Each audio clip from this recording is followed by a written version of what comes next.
So I think we'll get started because we're being urged to keep an eye on the time.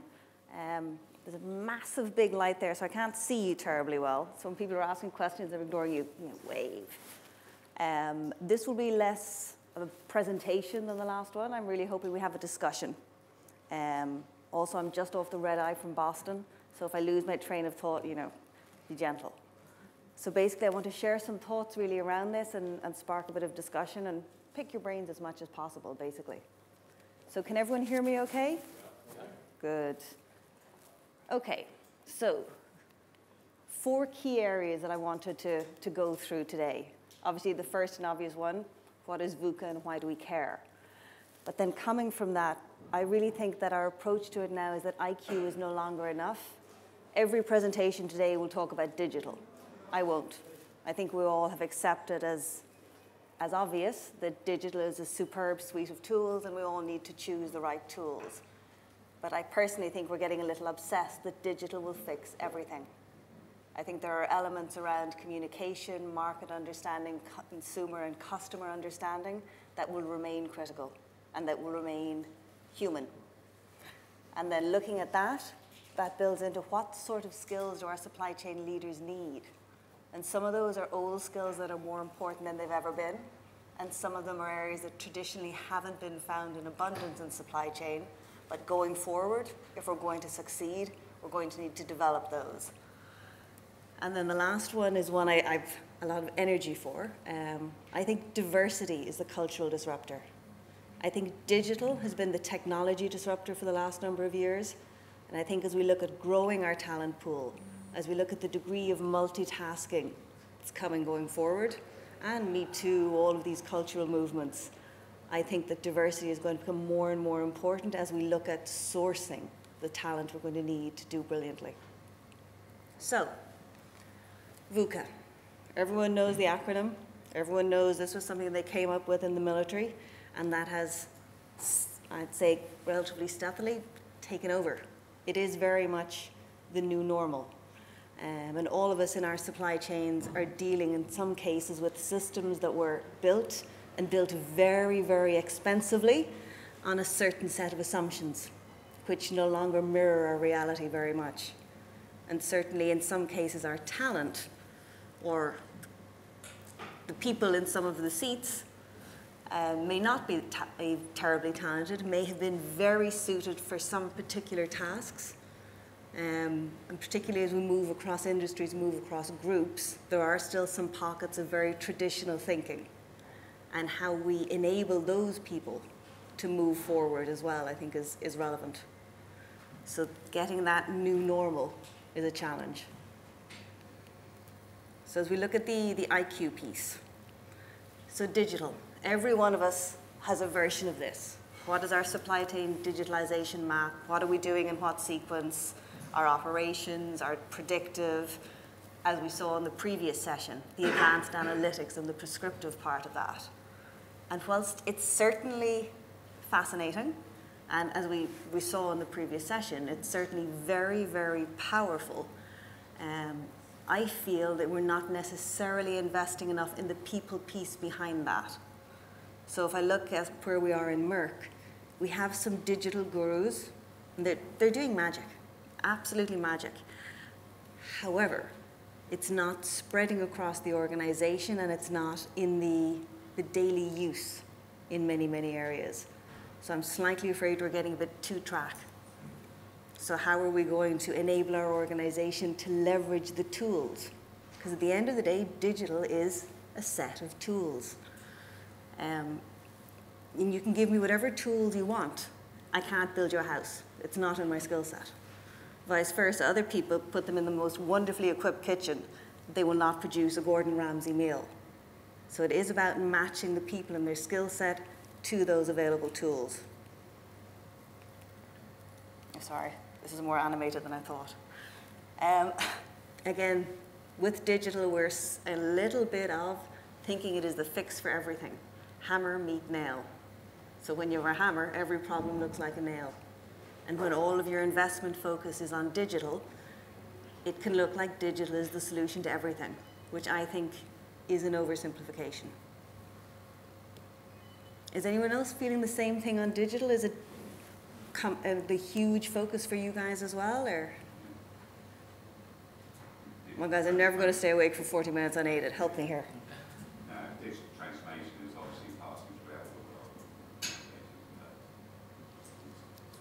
will be the next focus, probably for 10 years at least. I think your point about there are some gurus, and then there's the rest of it. It's a good one about how do we catch up, how do we spread the word, so we all understand what the opportunity is. Yeah, because I think if we're over-investing in the guru part, then we're increasing that distance. So where I am in Merck, we work on, it's pharmaceuticals, but my area is the large molecules. So they're very, very complex, and we're curing cancer, we're big fertility drug suppliers, we're multiple sclerosis. So very complex stuff. And we have a cult of the guru, because we quite literally need the people who are curing cancer. And we have them, and they're amazing. But I don't know how they get dressed into the office in the morning, because their skill set is so remarkably narrow and vertical. And I'm slightly afraid we're doing the same on digital. We're building those few gurus, and we're not penetrating the skills across the organization. Because it's different in R&D. If one guy figures out the molecule, then the rest of us can expand and produce and ship and get it to the patients. I certainly engage with your kind of comment around this volatility, complexity, and agility. And somehow I feel that some of us in the domain of supply chain is applying digital to conventional supply chain thinking, rather than figuring out how are we going to deal with the volatility, complexity. Yes. That's actually a really good point, because just automating traditional processes is not, you'll get some headcount reduction, but you won't solve those big issues. So that's actually a very, very good point. Just going back on this for a second, I don't know if I zoom in. Palantir are a company that we're using for some of the external digitalization, and they're so good, they're kind of spooky. I think the US Army used them to figure out where mines have been laid, because they can do the predictive analysis. If whatever group were laying mines in this pattern, the next field will be like that. But when I say they're kind of spooky, I think Trump is using them to find illegal immigrants, because of the way that they can mine data on the sales of these type of products, suggest a concentration of this community and spooky stuff. But they can kind of see in the future. So what they were doing with us, again, looking at not just automating the old man, but future looking, they were telling us when competitors were going out of stock, because they were tracking things going through customs. And they could see when MSD hadn't had a shipment through customs in the normal period of time, which would mean this was coming through. And they were tracking Google searches for the product name, and they'd worked out their sigma level, that if the customer is Googling the product above, I think it was a 4 sigma variation, it meant there were supply issues, because they were trying to find a chemist who had it in stock. So there are some pockets where they're using that very different lens, but I think you're very right, that in general it's automating what's there today. Like in the previous session, he was showing, following the flow of your product. I mean, and it was Excel based and it was basic, but that was something we had 10 years ago. We used to call it, "Where's my truck?" And it just involved a little Excel formula. We loaded at this time, this is the destination, 7 hours transit, a smoke break, it'll arrive here. So some of it is still stuck there, I think. Another piece that we're struggling with is our market segmentation. So again, the old segmentation doesn't tend to apply anymore, because the rate of volatility within those markets. So I said in the healthcare space, so right now, a big focus in my part of the world is oncology. And we've all known someone who's been touched by cancer, and we've seen chemo and radiation are just horrible experiences. So the huge focus now in cancer treatment is immune oncology, agents that will help the body's own defense system attack the cancer. So we know it's new, we know it's going to be very big, and we know our drug is 5th to the market, but we don't know the full sequence. So this is actually Bavencio, which we're doing in collaboration with Pfizer.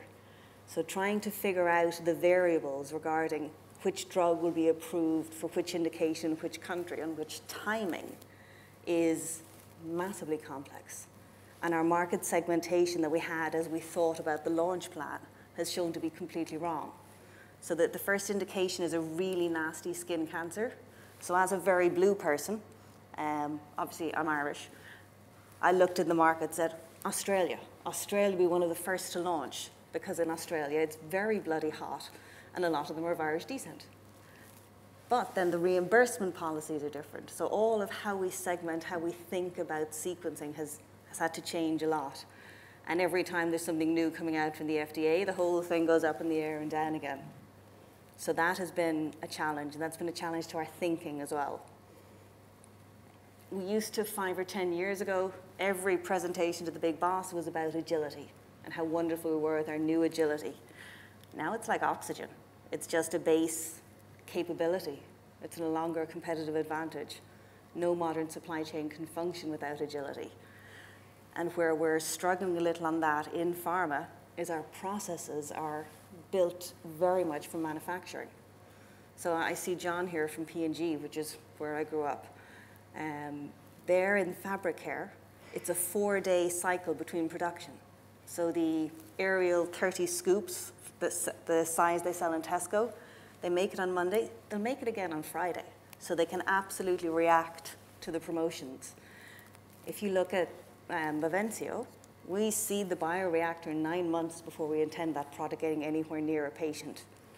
So we're really trying to get our head around how do we look at that differently? How do we change, in some parts, our manufacturing, but also the flow of the supply chain and where we hold the different things. And I don't pretend we have it figured out, but we're very aware that for us, that's one of the really big challenges. And it's quite a structural, conceptual challenge for us still at this point. So we know we need to get to designing back from where the customer value is, from the demand. But for some of our bigger manufacturing processes, we're feeling some pressure. I don't suppose anyone's got a marvelous solution? No. Well, for this particular drug, we're doing it together with Pfizer, who are a little more experienced in this sort of the world than we are. So we are certainly working together there, but it's an interesting time. We have the same thing on customers. So we're all much more empowered customers than we ever were before. I mean, the amount of our purchases that go through this, I certainly wouldn't have believed 5 years ago. And yes, digital and Amazon and all the wonderful things, but people's needs and interests are changing dramatically as well. I mean, here in the UK, Tesco was such a dominant player a few years ago, and Lidl and Aldi were very niche players.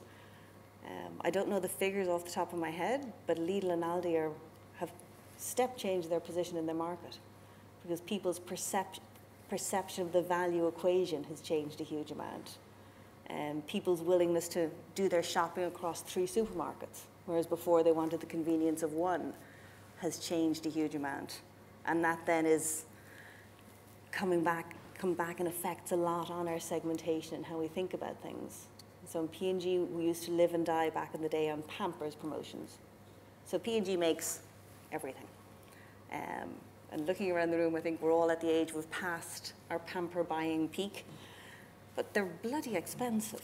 So whenever there was a promotion on Pampers, families with young children would flow to that supermarket and they'd buy their full shopping there. So you'd know if you were, because we were supplying the Pampers, we'd know, let's supply more of everything else as well. It's going to be a busy weekend in Tesco's. Today, people will go buy the discount Pampers and then go to Aldi for their vegetables. So the behavior is changing a lot as well. So again, as you say, taking the old model and just pulling that forward is not going to give us the data. The other part that we're finding interesting is that despite being so digital and so plugged in, people are human. People are still very much interested in the human touch and the human connection. I mean, we see the personalization trend is, I think, accelerating, but the customer service piece as well. So brand loyalty, I think, is less than it's ever been. but people's loyalty to a company that they feel listens to them and understands them is growing tremendously. If we look at millennials, both as customers and as recruits, they want a company that shares their values. They want to join and work for a company that's socially aware. They want to choose how they're spending their money. And they will look at things that never entered the purchase equation before. So getting that piece on customer focus, I think, is something, again, digital won't deliver that alone. That human side, that IQ, EQ balance, I think is something that we're still figuring out how to bring in. So, I mean, we've known for years that it's only the customer focus that will deliver true market share. But I think going forward that, if anything, is going to be even more relevant. Now this, I think we all have had versions of this slide in our decks and on our desks for years. But that same old drumbeat. Does everyone in the organization know who the customer is? Does everyone in the organization understand their real needs? And what are we doing to delight that customer? Because that's what will bring them back. So for me, all of those sub-pieces bring us back to the fundamental piece that IQ is not enough to win in this very volatile world, that we're going to need more and more EQ and more investment in that area and understanding in that area. Because in the old supply chain, when it was much less volatile, ambiguous, complex, you know, maths would get you a long way. Whereas now, all we know is that our previous assumptions are probably wrong, that we'll never again get to 100% certainty. So even basics like embracing the 80 for 20, it takes a different attitude. It takes a different approach to risk-taking. And some of those things are proving uncomfortable, certainly in our company, in parts of our supply chain community, because they're used to a very high degree of certainty. And this, I think, there's variation across industries. So in P&G, where the margins are very thin, people are used to trying a new solution quickly, because you've got to make some money somewhere. In pharma, we're going, if we screw this up, you know, the dying person doesn't get their drugs. So we're very, very cautious, very, very careful. In my first week in pharma, I was shown for my key product lines the average amount of inventory, and the graph was entitled DSI. It was, 9, 7. I thought, oh, 9 days, that's amazing. And then, oh no, sweetie, that would be 9 months. I said, oh, so my calibration had to be reset a little. So as we look in that context, now this is quite busy, but I love it. I stole it, I think, from someone in Nokia. And if anyone knows how VUCA can disrupt your world, I think the people in Nokia have had ample opportunity to learn quite how quickly the ground can shift from underneath your feet. They were looking also at that they were consoling themselves that it wasn't just them, that the average lifespan of the S&P top 500 dropped from 75 years to 18. So there is the rate of churn. Again, I mean, we look at the top 10 companies today, how many of those were there when we started work? None of us thought of applying to Google or Apple straight out of college, because who were Google and Apple back then?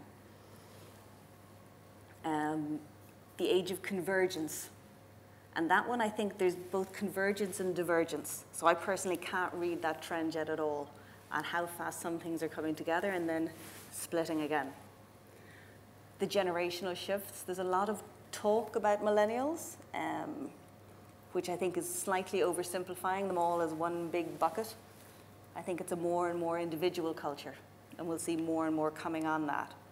And of course, the big trends on automation and globalization. But then if we look at their proposed solutions here, the adaptive mindset, the vision, the self-aware, they're very EQ. They're very much leaning on that personal side.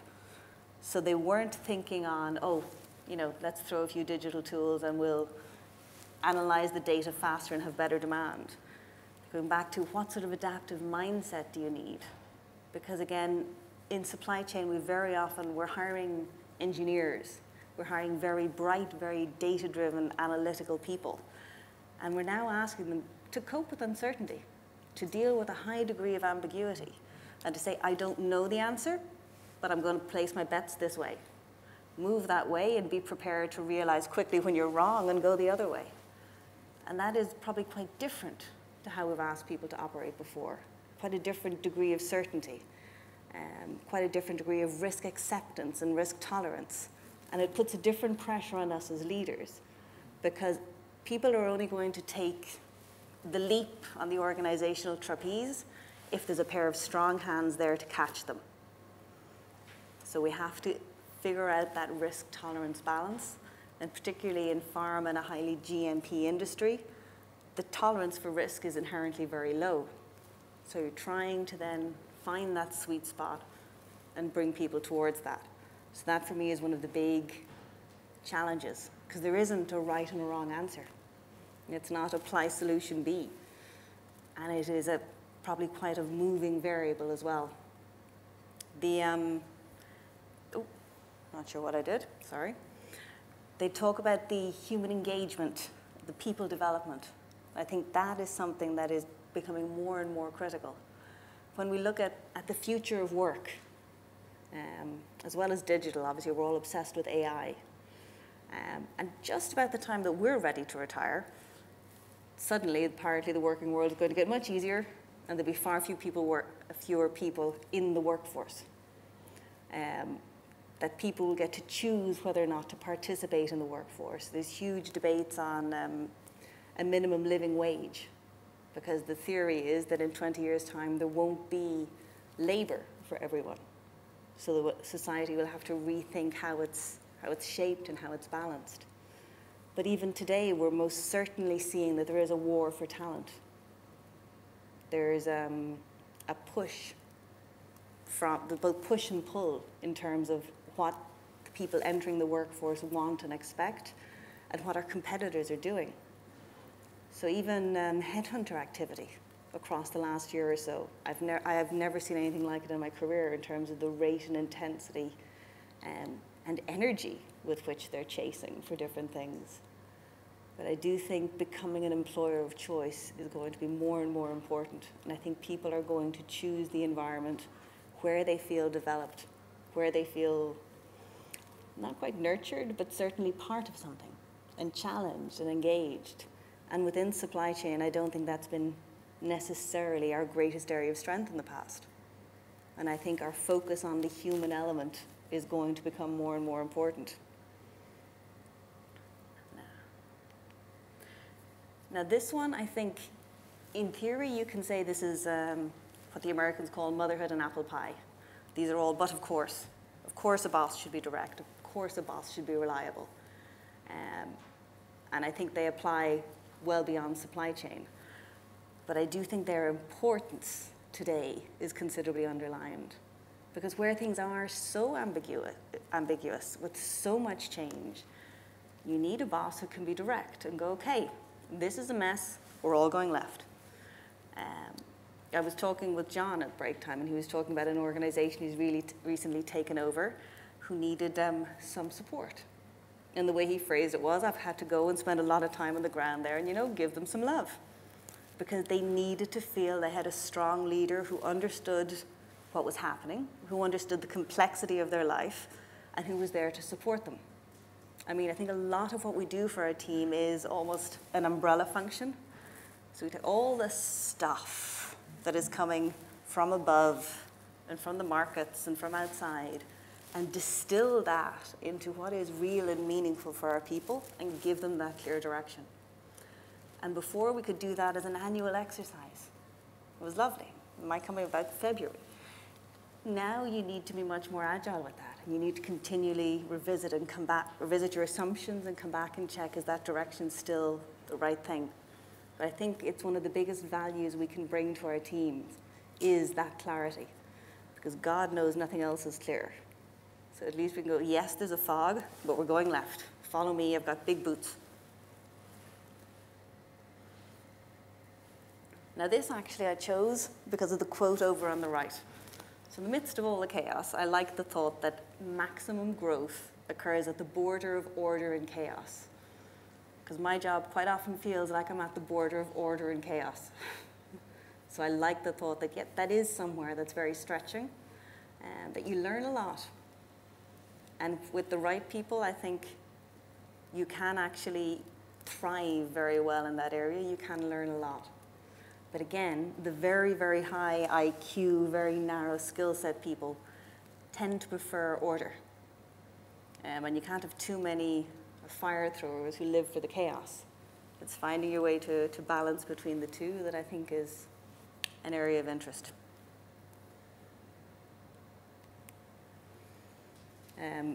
So those previous slides, I think, apply not just to supply chain, but to any part of our business today. So before I look maybe a little more in supply chain itself, any thoughts? Any firebombs? It's really hot under these lights, people. Come on, give me something. So, maybe I'll chip in. Some of the comments that you raised really kind of raised a mind for me, because in many ways in our supply chain groups, we tend to focus on what I call supply chain domain expertise. What you're describing are actually leadership competencies. Yeah? Yes. And actually, this ability to, it's a kind of skill and a capability that's necessary in all parts of the actual business. And actually, in our lives, we have this quality to live with. And I think we tend to focus so much attention on the domain and not enough on this leadership competencies piece, that I think is absolutely critical for us to be successful. I think you're absolutely right. DHL came out with a great paper recently called The Supply Chain Talent Time Bomb. And I mean, obviously they're a huge player and a huge recruiter. And they're looking and thinking by about 2025, they're kind of stuffed, because they look at who they have in their chain, and it's exactly as you said. A lot of very good technical people with that domain expertise, building the gurus in certain spots. But supply chain hasn't necessarily always been the most glamorous of areas. I think it's fabulous. I love it. But some of the people with that big passion for leadership have sometimes gone in other areas. And I think that's one reason why P&G has done so well in supply chain. It's really very much focused on leadership qualities rather than that domain expertise. But I think that's definitely something as a supply chain, as a group of supply chain leaders, we do need to think about underlining that leadership piece more and more. And even one thing I found odd when I came into my current company and we were recruiting is we said, okay, so David has left. These are the key core competencies for that role. We need someone with 2 years JDA experience, and it was very technically detailed. And then candidates were coming in who were clearly fabulous, but they didn't know that particular system. Oh no, wait. There are things you can teach, and there are things you can't. If someone has mastered one system, I'm choosing to believe they'll master another one. But that leadership quality, that adaptive mindset, I mean, if someone has spent 40 years as a technical guru, it is probably not reasonable to expect them to lead a massive cultural change effort. Whereas if somebody has done a lot of cultural change, they can probably navigate most of the waves that we have. So looking for those skills and talents rather than competencies, domain details, has really been a journey within the group, because they were very much looking for that. And we'd actually ended up with a very narrow profile in the group, because they were self-selecting in the image of each other. So I had this group of French ex-consultants, basically, all within about a 5-year age group, and all men. And they're all lovely individually. But when you put them together, you got this multiplication of groupthink. So we really had to try and bring in diversity of thought and experience. And and open that up a little. But I do think that that's a challenge that I'm afraid that the obsession with digital is overshadowing. And I think even with the very, very best digital platforms in the world, without the right humans, I don't believe the enterprise can reach its potential. Okay, so then looking at the supply chain in particular, I think we have a unique perspective on the business. So in supply chain, we have a very privileged vantage point. We see the demand, we see the supply, we see the physical distribution. We deal, if we're doing it right, intimately with commercial. We know marketing's long-term plans because we're building the physical infrastructure behind. And we should know our competitors very well. So we can often, again, if we do it right, bring insights that add a huge amount of value to the rest of our stakeholders. And their digital does help because we do get that data. I mean, as we talked about before with Palantir, they were figuring out, before our competitors knew they were going out of stock, we knew they were going to go out of stock. And we had product rolling off the production lines, headed to that country, and local commercial briefed, going, we are statistically certain you're going to see a spike in demand for this product within the next month.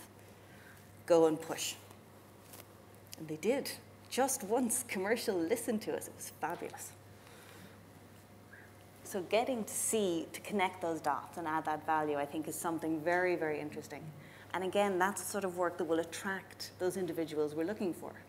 Because if we take those very broad leaders and ask them to do a very narrow domain role, that's not going to appeal either. But if we look at how they can bring the different parts together, for sure. So we talked there about the Tesco Pampers, that we realized we needed to ship a lot more of everything else as well.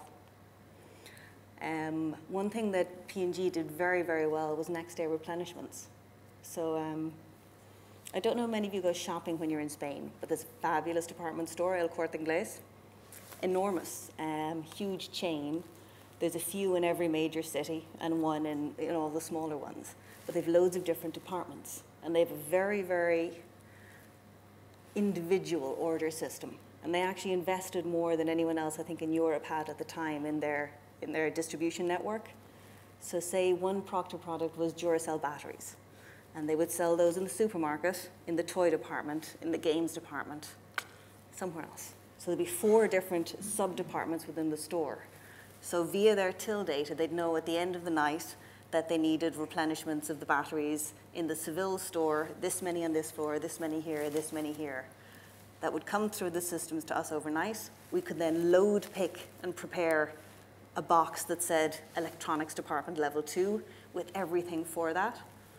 And then they had an automated sorter where it would literally come in. So the pallet would be here, the conveyor would be there, and you'd just be chucking the boxes onto it. And they'd be scanned, go up, down, and land onto the right truck. It was quite cool.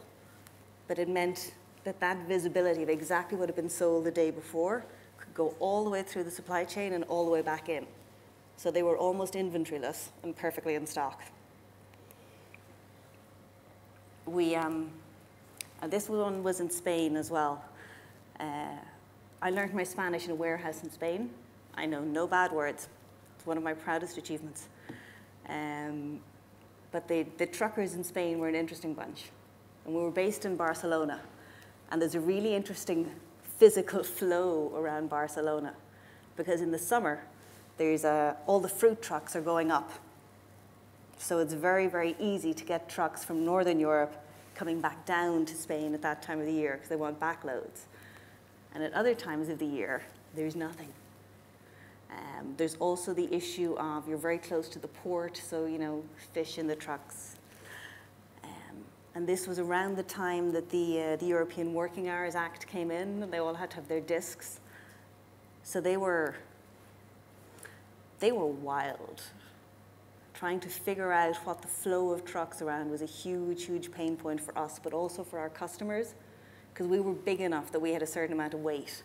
But a lot of the smaller customers, they'd say, deliver at 10 a.m. So our truck, after some negotiation, would be there at 10 a.m. to discover 15 other trucks in a backlog. So we were able to then get all this data and see and go back to them and go, we're seeing you're having this issue here. How about you give us the 5 a.m. slot and you'll have the product through. So trying, using that visibility of the different parts, and because we were going to so many places, we were able to really come back with some tailored solutions that helped them. Bavencio, the cancer drug we talked about before, it was what's called an orphan indication, as in there was no effective treatment for that skin cancer available. So we were under massive, I'd say, moral pressure that as soon as it was approved, we had to be able to get it to the patients. And we didn't have a manufacturing facility in the US, but our friends at Pfizer did. So we worked together with them. We leveraged all kinds of things, including the Pfizer private jet. Pfizer have a private jet. We do not have a private jet. But literally, there was the Pfizer private jet, there was a helicopter, there was the whole thing. And within 24 hours from FDA approval, we got the leaflets printed, down, manufactured, out, and the product available for sale the next day. Because again, we had the overall visibility of what was going to be needed, and we took an approach of what will it take to make this true. And again, in that particular case where we will save people's lives if we get this out faster. So people did extraordinary, marvelous things to design a supply chain to do that 24 hours. And it turned out it was a very good thing we did that, because we sold the first year's forecast in 6 weeks. 6 weeks. So on the plus side, it's wonderful. There were clearly many patients who were desperately waiting for that product. But we sold a year's forecast in 6 weeks of a product that we made in a different continent. Oh, 5 minutes, I'll hurry up. So that again took extraordinary supply chain reaction, extraordinary connectivity. And in both of those cases, that wasn't due to digital and systems. That was due to people coming together to say, we're going to find a way to do something extraordinary. And they did it. And with that 1 year forecast sold in 6 weeks, perfect service. Every single patient who was prescribed that drug got it. So it was good. We were exhausted, but it was very good. So then, I have 5 minutes, so I'm going to have to I don't have time to spend as much as I wanted on my hobby horse, which is diversity as the cultural disruptor. So I mean, we've all seen variants of this. If you boil the world down to 100 people, you do your sums, you have, at max, 15 white men. If you look at those in positions of leadership authority today, it's more than 15% white men. So that suggests that there is this huge, huge talent pool out there, and we are still not fishing in the whole pool. And if we look at the digital world and all of these interfaces that are coming in, skills like multitasking, like reading different signs and saying, okay, I don't have a definitive answer, but we're going right, more and more critical. I was talking with a colleague in HR, and he was there. Both China and the US are designing remarkably complex aircraft at the moment for their military side of things. And they anticipate that in 20 years' time, their pilots will be 100% women, purely because they're designing interfaces that look like that. That you need to be able to go in about 9 different directions at once. So some key skills some stereotypically female skills, which not all women have, and lots of men have too, but the stereotypical female skills are becoming more and more relevant in our type of business. See, I always like this one. It was never addressed, the Wonder Woman cape. Women can do all kinds of stuff, people. I also think, and the reason I use the word cultural disruptor is digital has been the technology disruptor for a few years. And I think diversity is becoming the cultural disruptor. I mean, we have seen a tsunami across the last year. We've seen Time's Up, Me Too. We've seen Harvey, we've seen Larry. We've all had conversations over the dinner table at home and found out things, I think, in our own family's experiences that we didn't know. And I think there is a groundswell of change. I think we will see things that were tolerated in the past that will never be again. And I think I'm certainly of my friends and acquaintances and sisters, seeing women stepping forward in a way maybe they haven't before. And I'm seeing pull from headhunters in that part of the business, focused on female talent in a way that I haven't seen before. So what I would say to you is, every female talent on your team has a queue of people trying to steal her. Inside the company or out, a queue. Go home and be nice to them.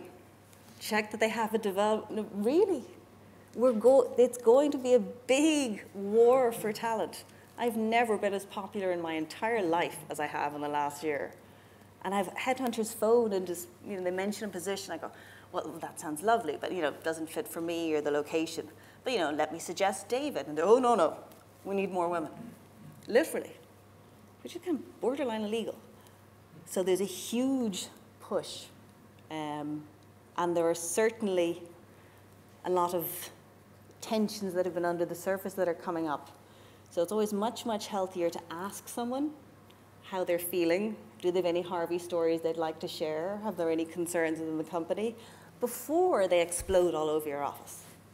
So I would advocate that now is an excellent time to look at your retention and development plans for your talent from the female and diversity side of things.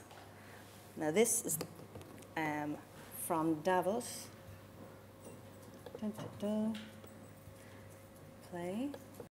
I believe if a person wants to be successful, you should have a high EQ.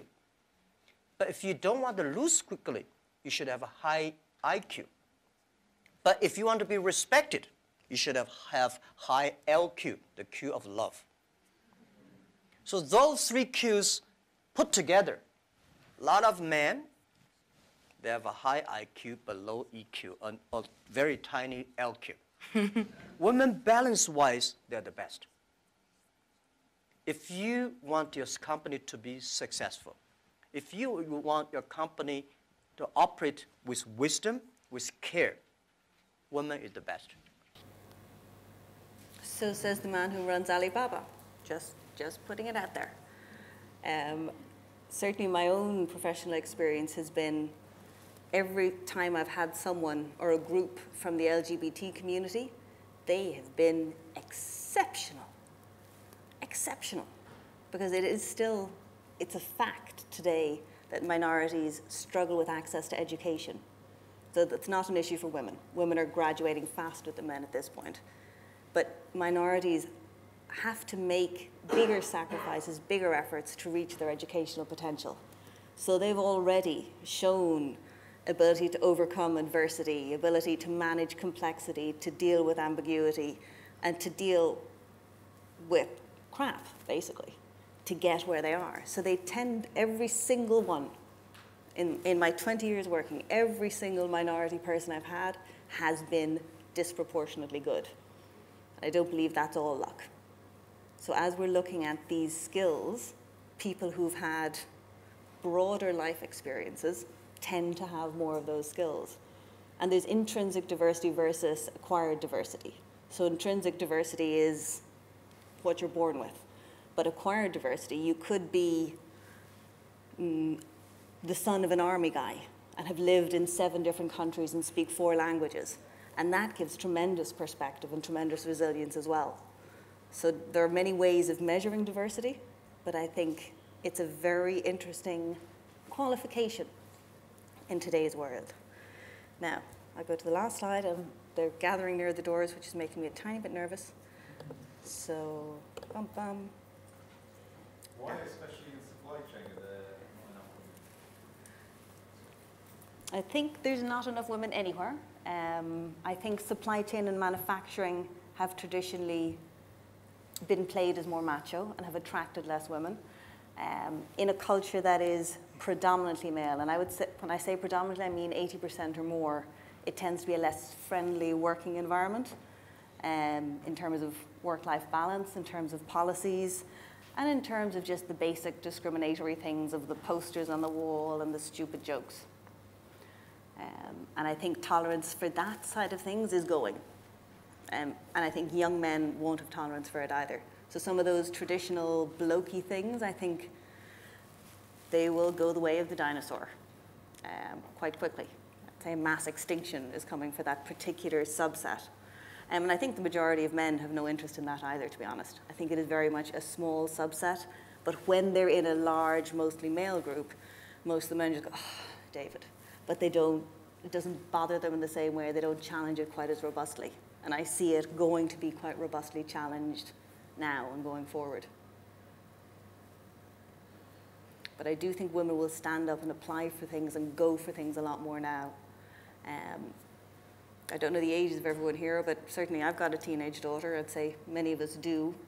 And they are bolder and braver and more vibrant than I was or anyone I knew was at that age. They don't see the barriers in the same way. So I'm hoping that there will be a flood of young talent coming, and we need to divert the right ones our way. We don't want them all going to marketing. We want plenty of them for supply chain. Okay, those were our key points, and I'm being chased. Any last questions? Okay, thank you for keeping me awake. It was much appreciated.